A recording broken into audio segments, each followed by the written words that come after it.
lecture philosophique par Mathieu Guglielmino. Un podcast pour faire vivre le savoir des philosophes dans ce qu'il y a de plus vivant, la parole.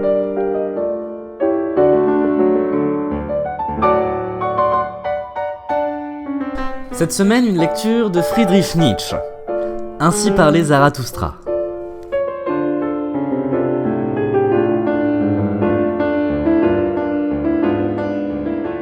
Ainsi parlait Zarathustra de Friedrich Nietzsche. Deuxième partie. Le chant nocturne. Il fait nuit. À cette heure, toutes les fontaines jaillissantes parlent plus haut. Et mon âme aussi est une fontaine jaillissante.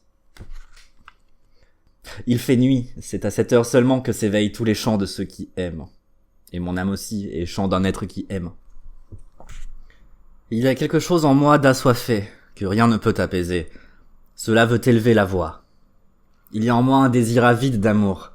Il parle lui-même le langage de l'amour. Je suis lumière, ah si je pouvais être nuit. Mais ma solitude, c'est d'être ceint de lumière. Ah, que ne suis-je sombre et nocturne. Oh, comme je me désaltérerais au sein de la lumière.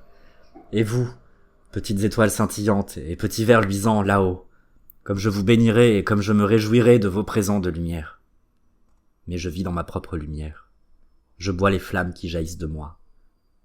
Je ne connais point le bonheur de ceux qui reçoivent, et souvent je rêvais que la félicité de voler était plus grande encore que celle de recevoir. C'est là ma pauvreté. Jamais ma main ne se repose de prodiguer. C'est là ma jalousie, de voir des yeux qui attendent, et les nuits illuminées du désir. Ô malheur de tous ceux qui donnent à profusion. Ô obscurcissement de mon soleil. Ô avidité avide d'avidité. Ô faim inextinguible au cœur de la satiété.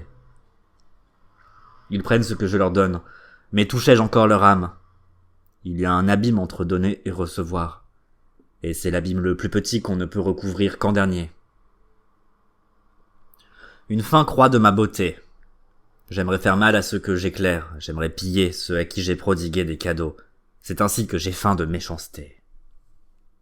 Retirant la main quand déjà la main se tend vers elle, hésitant comme la cascade qui hésite encore dans sa chute, ainsi j'ai faim de méchanceté. Voilà la vengeance que s'imagine ma profusion, voilà la perfidie qui sourd de ma solitude. Mon bonheur de donner s'est éteint en donnant. Ma vertu s'est elle-même fatiguée de sa surabondance. Celui qui donne toujours court le danger de perdre la pudeur. À force de donner, le cœur et la main finissent par se couvrir de callosité. Mes yeux ne débordent plus de larmes sur la honte de ceux qui mendient. Ma main s'est faite trop dure pour le tremblement des mains pleines. Où s'en sont allées les larmes de mes yeux et le duvet de mon cœur? Ô solitude de tous ceux qui prodiguent, ô mutisme de ceux qui éclairent. Beaucoup de soleils tracent leur cercle dans l'espace désolé. Ils parlent à tout ce qui est sombre par leur lumière. Pour moi, ils se taisent. Oh, ceci est l'inimité de la lumière pour ceux qui éclairent. Impitoyable, elle va sa route. Plein d'hostilité au fond du cœur contre tout ce qui éclaire. Glacé pour d'autres soleils, ainsi gravitent tous les soleils. Pareil à une tempête, les soleils tracent leurs orbites, c'est là leur route. Ils suivent leur volonté inexorable, c'est là leur froideur. Oh, c'est vous seulement, être sombre, être nocturne, qui créez la chaleur de ce qui éclaire. Oh, ce n'est que vous qui buvez le lait et le réconfort aux mamelles de la lumière. Ah, la glace vous entoure. Ma main se brûle à ce qui est glacé. Ah, la soif est en moi, assoiffée de votre soif. Il fait nuit, hélas. Pourquoi me faut-il être lumière, et soif de ce qui est nocturne, et solitude? Il fait nuit. Or voici que mon désir impérieux jaillit de moi, impérieux tel une source, mon désir impérieux de parler. Il fait nuit. Voici que les jets de toutes les fontaines parlent plus fort. Et mon âme aussi est une fontaine jaillissante. Il fait nuit. Voici que s'éveillent les chants de tous ceux qui aiment, et mon âme aussi est le chant d'un être qui aime. Ainsi chantait Zarathustra. Le chant de la danse.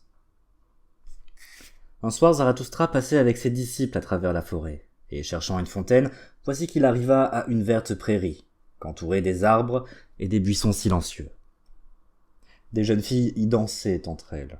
Aussitôt que les jeunes filles reconnurent Zarathustra, elles cessèrent de danser. Mais Zarathustra s'approcha d'elles dans une attitude amicale et dit les mots que voici. « Ne cessez point vos danses, charmante jeune fille. Ce n'est pas un trouble fait avec un regard mauvais qui est venu. Ce n'est pas un ennemi des jeunes filles. Je suis l'avocat de Dieu, auprès du diable. Or celui-ci est l'esprit de pesanteur. Comment pourrais-je, être de légèreté, être ennemi de danse divine, ou ennemi de pieds de jeunes filles aux chevilles gracieuses? Certes, je suis forêts et ténèbres d'arbres obscurs. Pourtant qui ne craint point ma nuit, trouvera aussi des roseraies sous mes cyprès. Et il trouvera aussi le petit Dieu, le préféré des jeunes filles. Il est couché à côté de la fontaine, en silence, les yeux fermés. En vérité, il s'est endormi en plein jour, le fainéant. A-t-il trop poursuivi les papillons? Ne vous irritez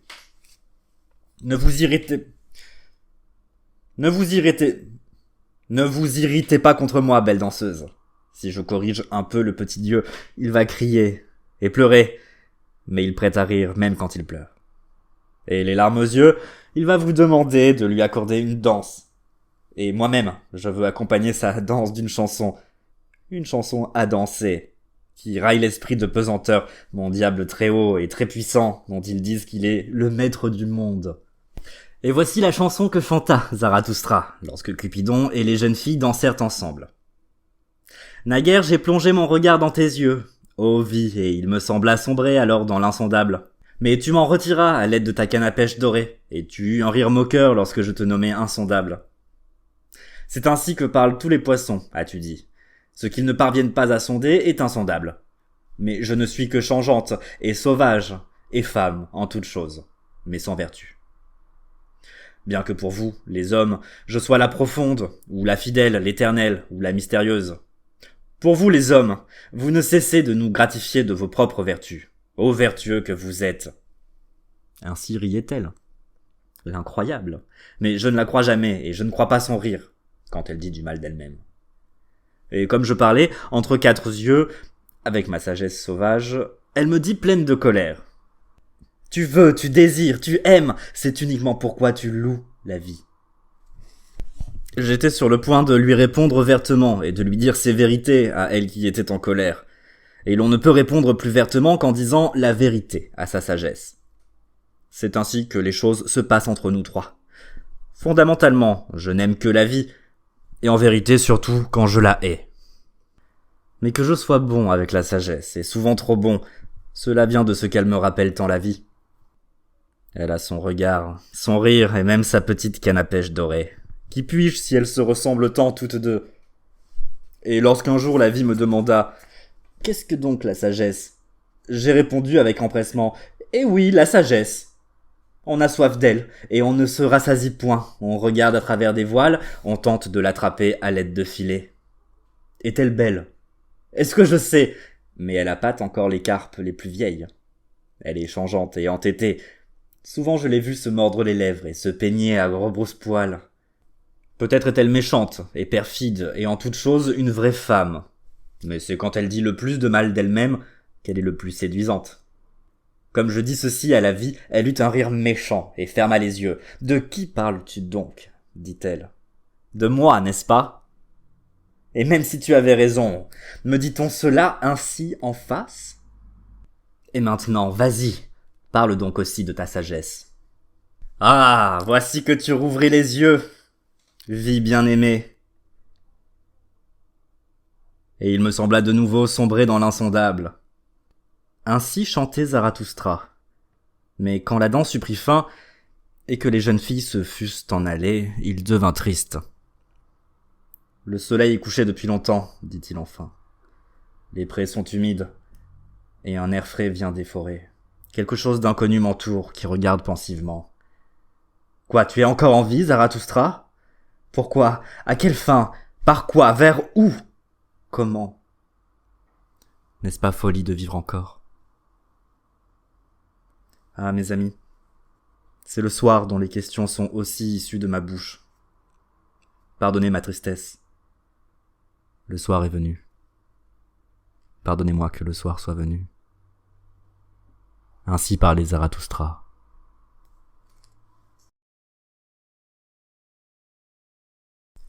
Le chant du tombeau. Voici là-bas l'île aux tombeaux, la silencieuse. Là aussi sont les tombeaux de ma jeunesse. Je veux y porter une couronne de vie toujours verte. Prenant cette résolution dans mon cœur, je traversai la mer. Ô vous, visions et apparitions de ma jeunesse, ô vous tous, les regards d'amour, instants divins, comme vous êtes morts rapidement. Je pense à vous aujourd'hui comme à mes défunts. De vous, morts qui m'êtes les plus chers, me vient un doux parfum, un parfum qui fait fondre le cœur et fait couler les larmes. En vérité, il ébranle et attendrit le cœur du navigateur solitaire. Je suis encore le plus riche et le plus enviable, moi le solitaire, car je vous avais, et vous m'avez encore. Dites-moi pour qui, comme pour moi, de telles pommes rouges sont-elles tombées de l'arbre. Je suis encore l'héritier et le royaume terrestre de votre amour, fleurissant en mémoire de vous de vos vertus multicolores à la croissance foisonnante, ô vous les plus aimés. Oui, nous étions faits pour rester proches les uns des autres, ô vous merveilles inconnues et douces. Vous êtes venus à moi, à mon désir avide, non comme des oiseaux timides, mais confiants, vers qui faisait confiance. Oui, fait pour la fidélité, comme moi, et pour une tendre éternité. Dois-je à présent vous donner le nom qui convient à votre infidélité, ô vous regards, ô vous instants divins? Je n'ai pas encore appris à vous donner d'autres noms. En vérité, vous êtes mort trop tôt, fugitif. Pourtant, vous ne m'avez pas fui, et moi je ne vous ai pas fui non plus. Nous sommes innocents, les uns et les autres, au sein de notre infidélité. C'est pour me tuer moi que l'on vous a étranglé, oiseau chanteur de mes espérances. Oui, la méchanceté a toujours tiré des flèches vers vous, mes bien-aimés. Oui, la méchanceté a toujours tiré des flèches vers vous, mes bien-aimés, pour atteindre mon cœur, et elle le toucha. N'avez-vous pas toujours été ce que j'avais de plus cher, ce que je possédais, ce qui me possédait? C'est pourquoi il vous fallut mourir jeune et par trop tôt. On tira des flèches vers ce que je possédais de plus vulnérable. C'était vous dont la peau était pareille à un duvet, pareille au sourire qui meurt d'un regard. Et je veux dire le mot que voici à mes ennemis. Que peuvent bien être tous les meurtres auprès de ce que vous m'avez fait? Mais je veux dire le mot que voici à mes ennemis. Que peuvent bien être tous les meurtres auprès de ceux que vous m'avez fait? Vous m'avez fait un mal plus grand que ne l'est tout meurtre d'un homme. Vous m'avez pris ce que rien ne saurait me rendre. C'est ce que je veux vous dire, mes ennemis. N'avez-vous pas assassiné les visions de ma jeunesse, et ces merveilles les plus chères? Vous m'avez pris mes compagnons de jeu, les esprits bienheureux. Je dépose à leur mémoire cette couronne et cette malédiction. Cette malédiction contre vous, mes ennemis. N'avez-vous pas rendu brève mon éternité, comme un son s'évanouit dans la nuit froide? Je l'ai vu étinceler le temps d'un clin d'œil divin, le temps d'un clin d'œil. Ainsi parlait un jour ma pureté, à l'heure favorable. Que tous les êtres soient divins pour moi. Alors vous m'avez assailli de fantômes malpropres. Hélas, où s'est donc enfuie cette heure favorable? Que tous les jours soient sacrés pour moi. Voilà ce que dit un jour la sagesse de ma jeunesse. En vérité, c'était le discours d'une sagesse joyeuse. Mais alors vous mes ennemis, vous m'avez volé mes nuits et vous les avez vendues au tourment et à l'insomnie. Où s'est donc enfuie cette joyeuse sagesse? Jadis, je désirais des oiseaux d'heureux présages. Alors vous avez fait passer sur mon chemin un hibou monstrueux, ignoble. Hélas, où s'est donc enfuie ma tendre avidité? Je promis jadis de renoncer à tout dégoût. Alors vous avez changé mes prochains et mes proches en cloques de pu. Où a donc fui mon vœu le plus noble? Jadis, je suivais en aveugle des routes bienheureuses. Alors vous avez jeté des ordures sur la route de l'aveugle, et voici que le vieux chemin d'aveugle lui répugne. Et lorsque je fis ce qu'il y avait pour moi de plus difficile, et que je fêtais les victoires que j'avais remportées sur moi-même, alors vous fîtes en sorte que ceux qui m'aimaient s'écrient que je leur faisais le plus de mal. En vérité, vous avez toujours agi ainsi. Vous m'avez gâté mon miel le meilleur et gâché le travail de mes abeilles les meilleures. Vous avez toujours envoyé à ma bienfaisance les mendiants les plus insolents. Autour de ma pitié, vous avez toujours fait se presser les impudents incorrigibles. Ainsi vous avez blessé mes vertus dans leur foi. Et quand j'offrais ce que j'avais de plus sacré en holocauste, aussitôt votre piété y ajoutait à la hâte ses offrandes les plus grasses, de sorte que ce que j'avais de plus sacré fut étouffé sous les relents de votre graisse. Un jour, je voulus danser comme jamais je n'avais dansé. Je voulais franchir tous les cieux en dansant. Alors vous avez circonvenu mon chanteur préféré, et le voici qui entonna un air lugubre et sourd. Hélas, il a corné à mes oreilles comme quelque corps sinistre. Chanteur meurtrier, instrument de la méchanceté, toi le plus innocent, déjà j'étais prêt pour la meilleure des danses, alors tu assassinais de tes sons mon extase. Je ne sais dire les symboles des choses les plus hautes qu'au moyen de la danse. Et voici que mon symbole suprême est resté inexprimé dans mes membres. Mon espoir suprême est resté inexprimé, emprisonné, et toutes les visions et les consolations de ma jeunesse sont mortes. Comment le supportai-je? Comment ai-je enduré et surmonté de telles blessures? Comment mon âme a-t-elle pu ressusciter de tels tombeaux? Oui, il y a en moi quelque chose d'invulnérable, que rien ne saurait recouvrir, quelque chose qui fait éclater les rochers. Cela a pour nom ma volonté, quelque chose qui marche en silence et immuable à travers les années. Elle veut aller à son pas, sur mes jambes à moi, ma vieille volonté. Son esprit est dur de cœur et invulnérable.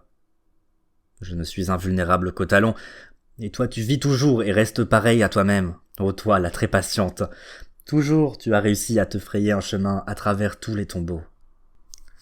En toi vit encore ce qui a de non délivré dans ma jeunesse. Et toute vie et toute jeunesse, tu es assise, pleine d'espoir, sur les décombres jaunes des tombeaux. Oui, tu es encore pour moi la démolisseuse de tous les tombeaux. Salut à toi, ma volonté. Il n'y a de résurrection que là où il y a des tombeaux. Ainsi parlait Zarathustra. Du surpassement de soi. Vous appelez volonté de vérité, ce qui vous pousse et vous met en chaleur, ô vous sages insignes. Volonté de rendre pensable tout ce qui est, c'est ainsi que j'appelle votre volonté. Tout ce qui est, vous voulez d'abord le faire pensable, car vous doutez, avec une juste méfiance, que ce soit d'ores et déjà pensable. Mais tout cela doit se plier et se soumettre à vous, ainsi le veut votre volonté. Cela doit devenir lisse et soumis à l'esprit, comme son reflet et son miroir. Voilà toute votre volonté, sages insignes. Votre volonté de puissance, même quand vous parlez du bien et du mal et des jugements de valeur. Vous voudriez bien créer le monde devant lequel vous pourriez vous agenouiller. C'est votre espérance dernière, et votre dernière ivresse. Ceux à qui manque la sagesse, c'est-à-dire le peuple, certes ceux-là sont pareils au fleuve que descend une barque, et dans la barque sont assis, solennels et emmitouflés, les jugements de valeur. Vous avez mis à flot votre volonté et vos valeurs sur le fleuve du devenir. Ce que le peuple croit être le bien et le mal, cela trahit, à mon sens, une vieille volonté de puissance. C'est vous, sages insignes, qui avez installé de tels passagers dans cette barque, et qui les avez ornés de façon fastueuse et leur avez donné des noms magnifiques, vous et votre régnante volonté. Or le fleuve emporte votre barque. Il lui faut l'emporter. Peu importe l'écume et la colère de la vague que font l'étrave. Ce n'est pas le fleuve qui est votre danger et la fin de votre bien et de votre mal. Mais au contraire cette volonté elle-même, la volonté de puissance, la volonté de vivre, que rien n'épuise et qui crée. Mais pour que vous compreniez ce que j'ai à vous dire du bien et du mal, pour cela je veux aussi vous dire un mot de la vie et de ce qui caractérise tout ce qui vit.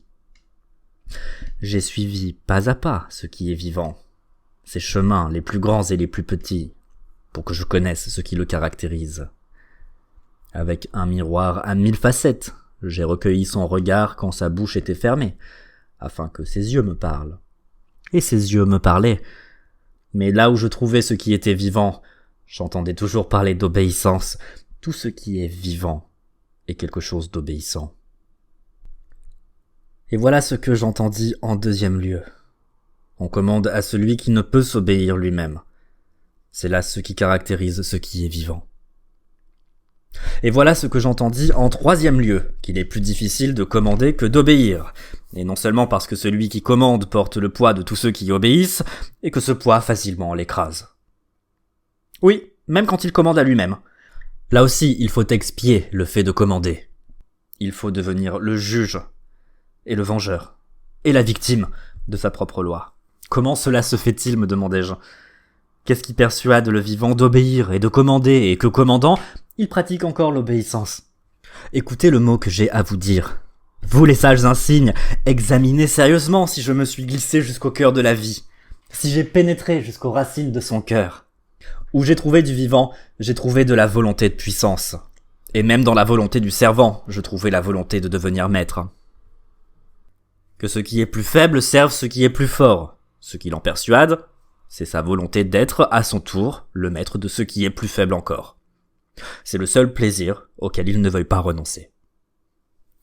Et tout comme ce qu'il y a de plus petit s'abandonne à ce qui est plus grand, pour qu'il ait plaisir et puissance dans ce qu'il y a de plus petit, de même ce qui est plus grand s'abandonne, et met sa vie en jeu pour la puissance. C'est là le don de soi de ce qui est plus grand, d'être à la fois risque et péril, et une partie de dés, avec la mort pour enjeu. Et là où il y a sacrifice, et service, et regard d'amour, là il y a aussi la volonté d'être le maître. De cette façon, le plus faible se faufile par des chemins détournés jusqu'au sein de la forteresse et jusqu'au cœur du plus puissant. Et il vole de la puissance. Et la vie elle-même m'a dit ce secret. « Vois, dit-elle, je suis ce qui doit toujours se surmonter soi-même. » Certes, vous appelez cela la volonté d'enfanter ou pousser vers le but, vers ce qui est plus haut, plus loin, plus divers, mais tout cela n'est qu'une chose et un secret. Je préfère encore sombrer, plutôt que de renoncer à cette chose unique. Et en vérité, là où il y a déclin et chute des feuilles, voyez, la vie se sacrifie à la puissance. Qu'il me faille être combat, et devenir et but, et contradiction des buts. Ah, celui qui devine ma volonté, devine certes aussi quelle voie tortueuse elle doit emprunter. Quoi que je crée, et de quelque amour que je l'aime, bientôt il m'en faut être l'adversaire, et l'adversaire de mon amour. Ainsi le veut ma volonté. Et toi aussi, toi qui accèdes à la connaissance, tu n'es qu'un sentier, et la trace des pas de ma volonté. En vérité, ma volonté de puissance marche aussi sur les jambes de ta volonté de vérité. Certes, celui-là n'a pas atteint la vérité, qui lance vers elle le mot qui parle de volonté d'être là. Cette volonté, elle n'existe pas, car ce qui n'est pas ne peut vouloir, mais ce qui est dans l'être. Comment cela pourrait-il encore vouloir parvenir à l'être? Ce n'est que là où est de la vie qu'est aussi volonté, mais non volonté de vie. Mais tel est mon enseignement, volonté de puissance. Pour le vivant, bien des choses comptent plus que la vie elle-même. Mais ce qui parle dans cette estimation, c'est la volonté de puissance. Voilà ce qu'un jour m'enseigna la vie. Et par là, vous, sages d'entre les sages, je résous de plus l'énigme de votre cœur. En vérité, je vous le dis, du bien et du mal qui seraient impérissables, cela n'existe pas. Ils sont contraints de se surmonter, de se surpenser sans cesse eux-mêmes.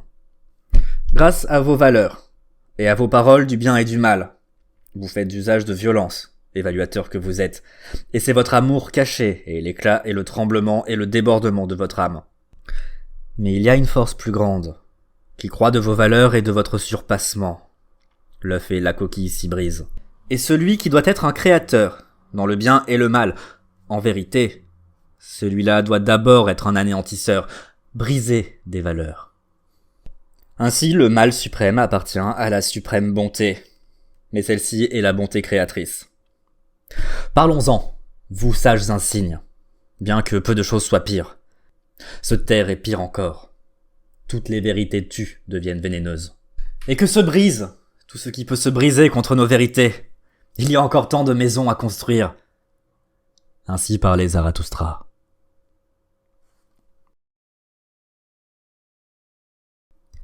Des hommes sublimes. Des hommes sublimes. Le fond de ma mer est calme. Qui donc devinerait qu'il abrite des monstres désopilants?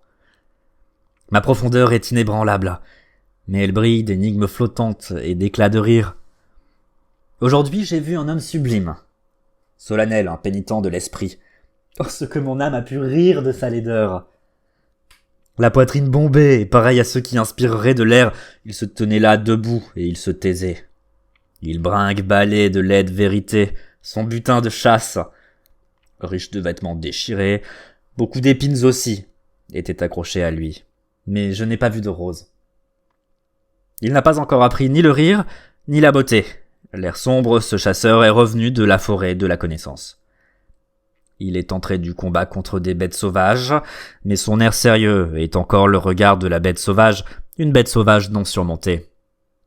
Il se tient encore là, tel un tigre qui veut bondir, mais je n'aime pas ces âmes tendues, et tous ceux qui se mettent en retrait sont contraires à mon goût. Et vous dites, mes amis, que l'on ne doit pas discuter des goûts et des couleurs, mais toute la vie n'est qu'une querelle sur les goûts et les couleurs. Le goût. Il est en même temps poids et plateau de la balance, et il est celui qui pèse. Et malheur à tout ce qui est vivant et qui voudrait vivre sans querelle quant au poids, à la balance et à celui qui pèse. Quand cet homme sublime serait fatigué de sa sublimité, alors seulement commencerait sa beauté, et c'est alors seulement que je voudrais le goûter et lui trouver une saveur. Et ce n'est que quand il se détournera de lui-même, qu'il sautera par-dessus son ombre, et en vérité, il sautera au beau milieu de son soleil.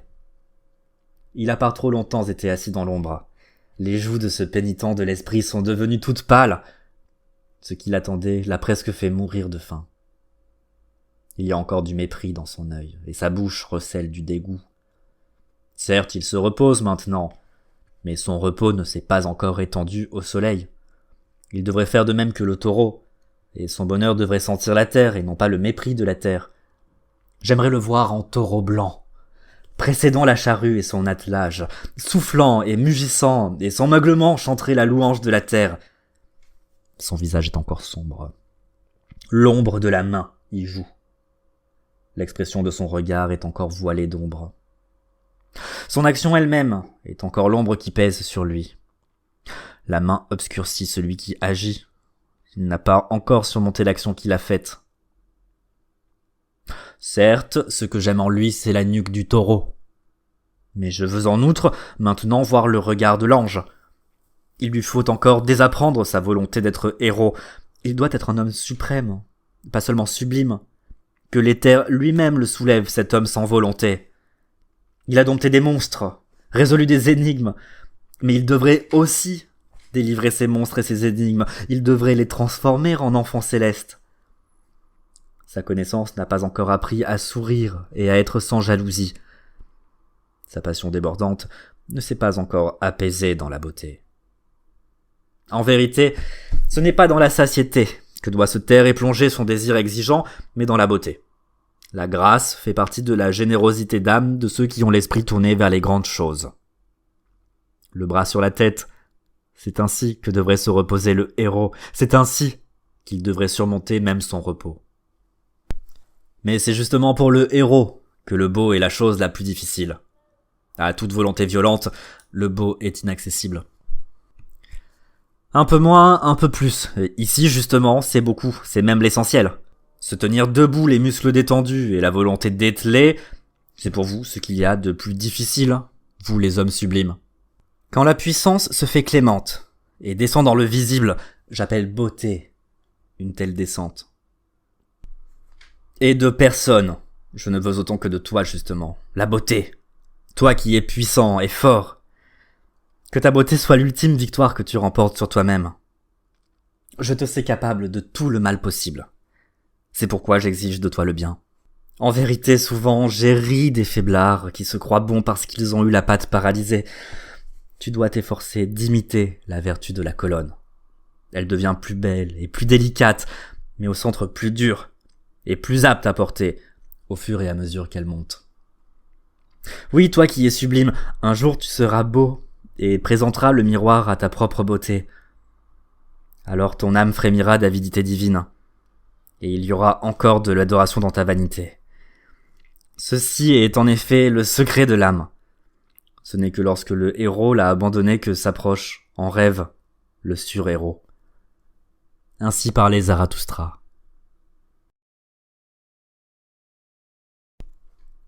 Du pays de la culture. Je me suis envolé trop loin dans l'avenir. Un frisson d'horreur m'a saisi. Et lorsque je regardais autour de moi, voici que le temps était mon seul contemporain.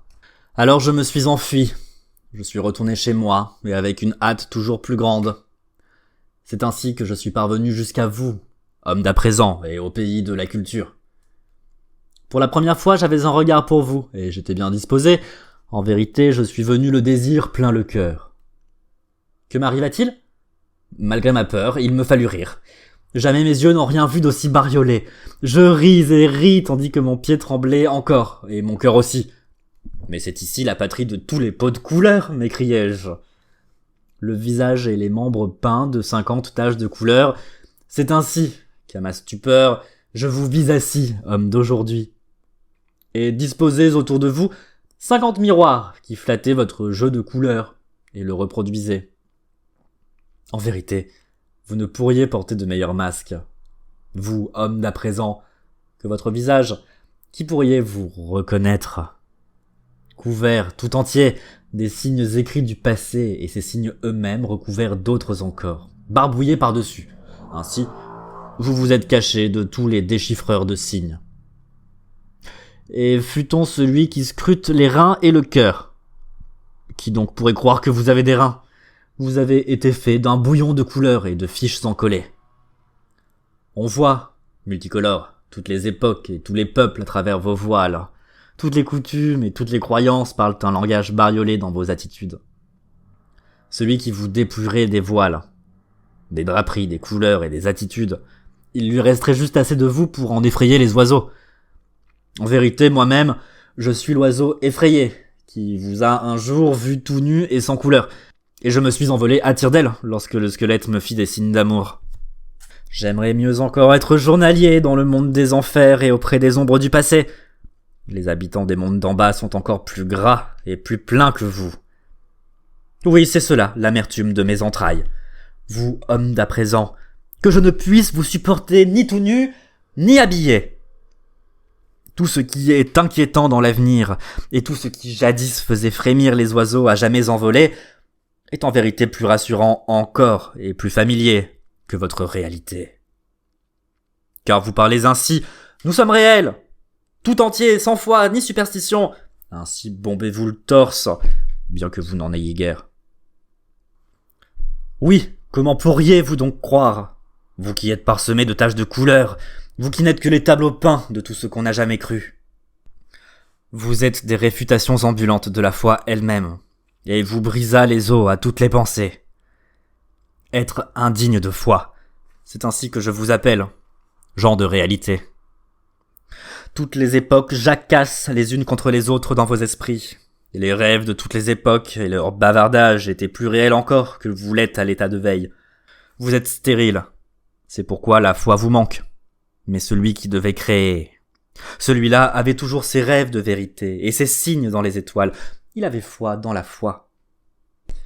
Vous êtes des portails à demi ouverts devant lesquels des fossoyeurs attendent. Et cela, c'est votre réalité. Tout mérite de périr. Hélas, comme vous voilà, debout devant moi, vous les stériles, que vous êtes maigres, on vous voit les côtes. Il en est parmi vous qui s'en sont rendus compte eux-mêmes. Et ils dirent, sûrement pendant que je dormais, un dieu en secret m'a-t-il enlevé quelque chose. En vérité, il m'a enlevé assez pour s'en faire une petite femme. Étrange la pauvreté de mes côtes. Ainsi parlent les mains hommes d'à présent. Oui, vraiment, vous me faites rire, homme d'à présent. Et tout particulièrement quand c'est de vous-même que vous vous étonnez. Malheur à moi si je ne pouvais rire de votre étonnement, et si je devais boire tout ce que vos écuelles contiennent de peu ragoûtant. Mais avec vous, je veux prendre les choses à la légère, car il me faut porter des choses lourdes. Et qu'est-ce que cela peut bien me faire si des hannetons et des vers ailés se posent sur mon baluchon ? En vérité, il n'en sera pas plus lourd. Et ce n'est pas de vous, gens d'à présent, que me viendra la grande fatigue. Ah, où dois-je monter encore avec mon désir ?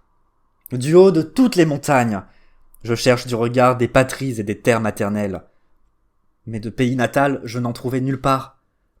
Je suis errant dans toutes les villes, et sur le point de partir à toutes les portes. Les hommes d'à présent me sont étrangers. Ils sont dérisoires, eux vers qui il y a peu me poussait mon cœur. Et je suis banni de toutes les patries et de toutes les terres maternelles. C'est ainsi que je n'aime plus que le pays de mes enfants, inexploré encore, au plus lointain des mers. C'est lui que je dis à mes voiles de chercher et de chercher encore. C'est à l'égard de mes enfants que je veux réparer le fait d'être le fils de mes pères. Et en tout avenir, je veux réparer ce présent. Ainsi parlait Zarathustra.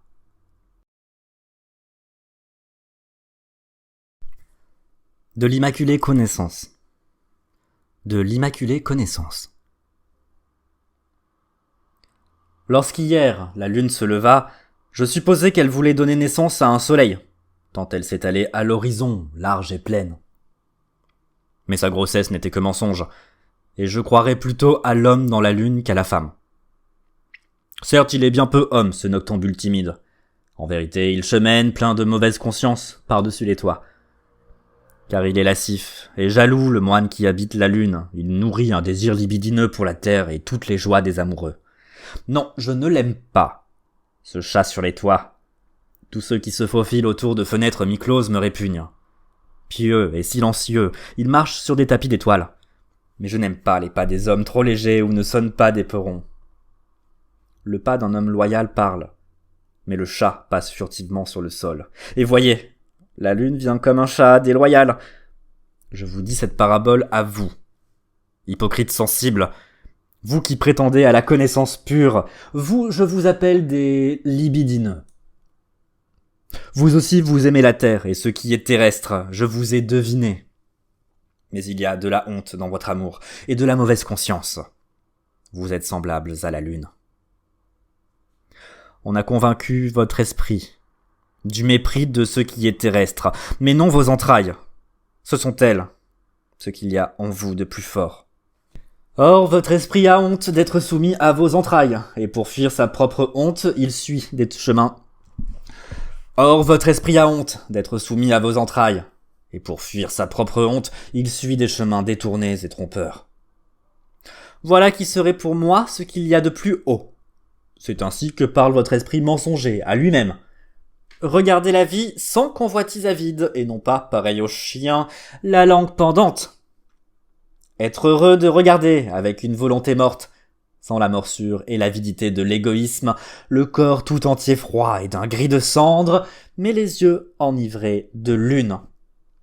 Ce que je préférerais, c'est ce dont s'abuse l'esprit abusé, c'est d'aimer la terre comme l'aime la lune, et de n'effleurer sa beauté que des yeux, et que je ne veuille rien des choses, si ce n'est avoir le droit d'être étendu devant elle, comme un miroir à 1000 regards. Voilà ce qui est pour moi la connaissance immaculée de toutes choses. Oh, hypocrite sensible, lascif que vous êtes!